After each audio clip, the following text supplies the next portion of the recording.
I wanted a ball, an ordinary baseball. But there isn't a baseball in the room, all right? But I want one.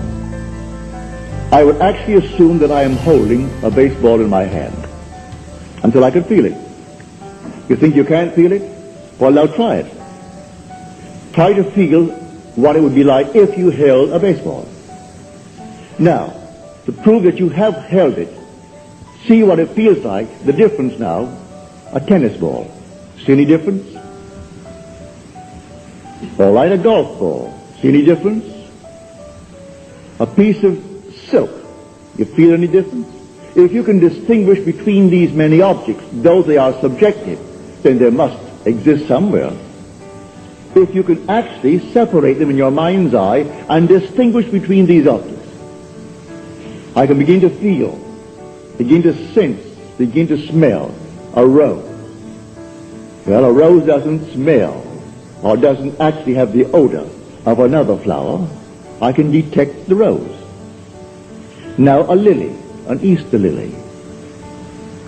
I can detect that. Well, what does it do? Well, I'm going to get them. Someone will think of Neville and send him a flower. And it's going to be the flower that I'm going to actually feel and touch and smell. It works that way. Money has an odor. It's unlike any odor in the world. It's more fragrant to the miser than the most marvelous perfume in the world. He can tell it. You put a money bag to his face, and it's like putting roses to mine. He loves it. He can smell money, can feel it. Money has a distinct feel about it. Put a $20 bill in your hand and ask you to feel it, and then put another piece of paper in your hand, and you can tell the difference. There's a difference. It is an odor to it. All this is part of the inner man, that all things are possible to him. Try it. Before you condemn it, try it. And if you have the evidence to support my claim, well, then it doesn't matter what the world will tell you. If he laughs at you, so what? So they laughed at everyone who had an idea that seemed a little bit off-center. Always laughed at him. They laughed at the idea of going to the moon. Well, now it's an accomplished fact. There are still those who won't believe it happened, you know, because they don't want to believe it ever happened. There are those who said you couldn't go down and actually live underwater. Now we have a submarine. There are still those who won't believe it. You can present them with all the facts in the world, and they won't believe it. So I tell you, you try it first. And if it proves itself in performance, it doesn't really matter what the whole vast world thinks.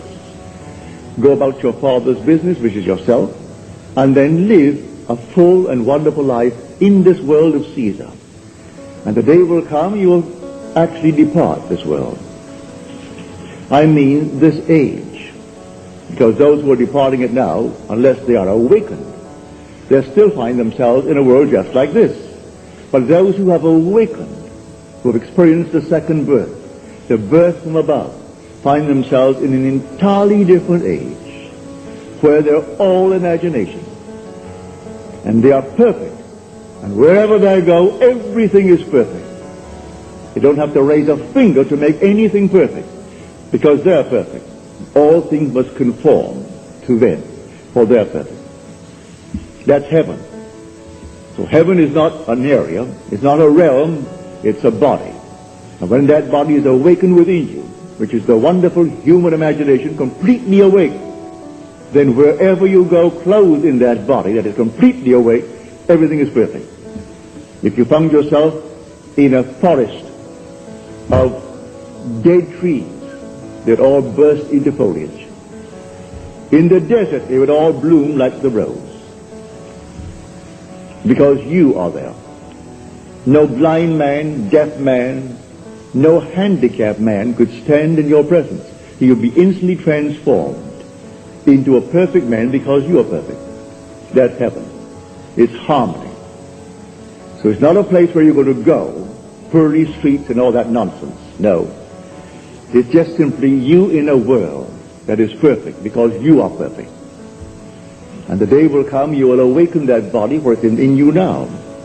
That body is in you, but it's sound asleep. And one day you will experience the resurrection. And you'll know the mystery of the resurrection.